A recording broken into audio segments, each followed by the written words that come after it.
നെതന്യാഹുവും president ട്രംപുമായിട്ടുള്ള ബന്ധം അമേരിക്കയുടെ വാലാണ്, പക്ഷെ പട്ടിയെ ആട്ടുന്നത് വാലാണെന്നുള്ള സ്ഥിതിവിശേഷത്തിലാണ് ഇപ്പോൾ ഇരിക്കുന്നത്. തീർച്ചയായിട്ടും ഒറ്റ ഓർഡർ കൊണ്ട് നിർത്താവുന്നതേ ഉള്ളൂ പ്രസിഡന്റ് ട്രംപ് വിചാരിച്ച. കാരണം ഇസ്രായേൽ അത്രമാത്രം ഡിപ്പെൻഡൻ്റ് ആണ് യുണൈറ്റഡ് സ്റ്റേറ്റ്സുമായിട്ട്. മറ്റൊരു രാജ്യം, യുണൈറ്റഡ് സ്റ്റേറ്റ്സിൻ്റെ ഒരു ഭാഗം പോലെയാണ് ഇസ്രായേൽ. അപ്പോൾ അതുകൊണ്ട് അത് നിർത്താൻ അദ്ദേഹം വിചാരിച്ചാൽ യാതൊരു പ്രയാസം ഉണ്ടാവുകയില്ല. അത് പക്ഷേ അദ്ദേഹം ചെയ്യാൻ തയ്യാറില്ലാത്തത് പ്രധാനമായും നെതന്യാഹുവിന് നഷ്ടം വരുന്നത്, അല്ലെങ്കിൽ നെതന്യാഹുവിൻ്റെ പ്രധാനമന്ത്രി സ്ഥാനം പോകുന്നതോ ഒന്നും അദ്ദേഹത്തിന് അംഗീകരിക്കാൻ കഴിയുന്നില്ല എന്നുള്ളതാണ്. അപ്പോൾ അതുകൊണ്ട് അതിൽ ഒരു താല്പര്യം എടുക്കാതെയാണ് പ്രസിഡന്റ് ട്രംപ് ഈ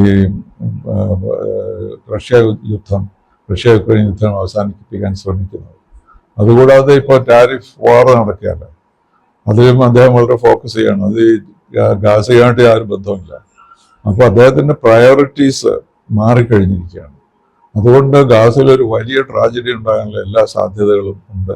അപ്പോഴായിരിക്കും ലോകത്തിലുള്ളവർ അതിനെപ്പറ്റി മനസ്സിലാക്കുക.